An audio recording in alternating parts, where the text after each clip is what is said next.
This is Abe Friedtanzer from Awards Buzz, and I'm very excited to be speaking with Andra today about Yes. exhibiting forgiveness. How are you Same. today? I'm so good. Thank you. How are you?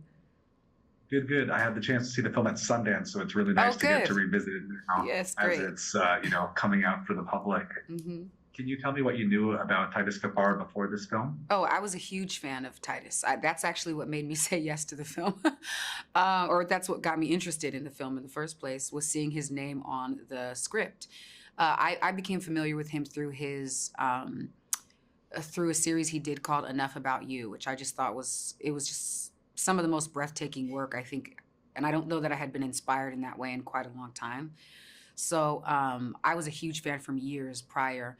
And so when I got this script, they're like, "We just want you to check it out." And I looked at the name. I said, Titus Kaphar. I was like, "Wow, I wonder if is it a writer who has the same name?" And I was just like, and then I realized they're like, "No, this is his first time writing and his directorial debut." And I remember just seeing the name and being like, "I want to do it. Whatever it is, I want to do it," because I think has just incredible vision. And he obviously knows painting because that's Yes, what he does. right. How do you feel he writes someone whose outlet is music? How do I feel? Say it one more time. And he writes about somebody whose outlet is music rather Oh, than painting. well, oddly enough, he's not too unfamiliar with that as well. Maybe the world of the music business is less familiar to him, but he's actually a bass player, so he kind of knows how this goes, right? So, of course, he plays bass as well. But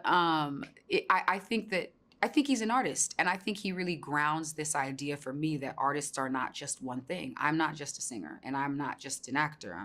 I'm an artist. So, at a certain season of my life, God may call me, or what I believe, the Spirit may call me to painting, or it may call me to writing, or to producing, or but and so I think there's a need for us as people in general, but particularly as an artist, to be fluid and to be open, and to go where we feel like we need to go, as opposed to following the sort of parameters that have been placed on us, by industry or by the business side of things. And he lives that, so it was amazing.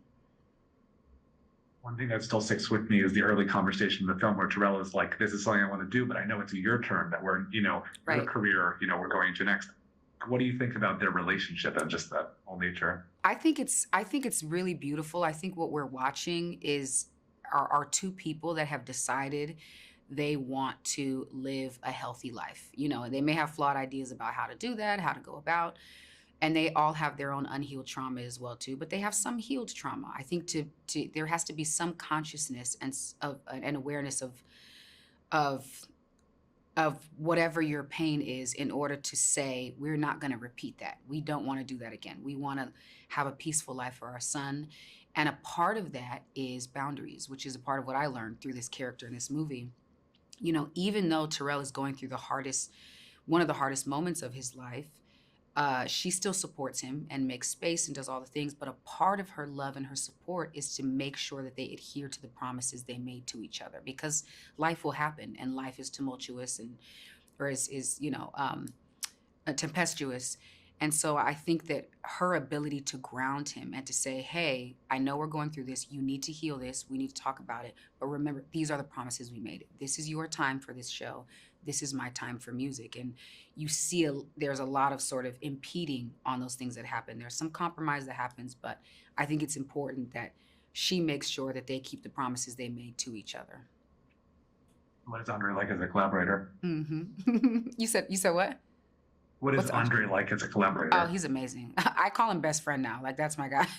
So he's just, I mean, first of all, he's a mentor, you know what I mean, without even realizing. And I think just the way that he works and how he gives himself to the work on set, if you're on set with him and you don't learn something from him, that's a you problem for sure. You know what I mean? Because there's so much you can glean from just how he is on set. He's also a super giving collaborator. He's uh, just very caring, not just about the work and his character, but about the people and their characters as well. And so it was a lesson, and it was also, I mean, I gained a family member, truly. Well, I look forward to everyone seeing this film. Thank you so Thank much you for your so time. much. Good to talk to you.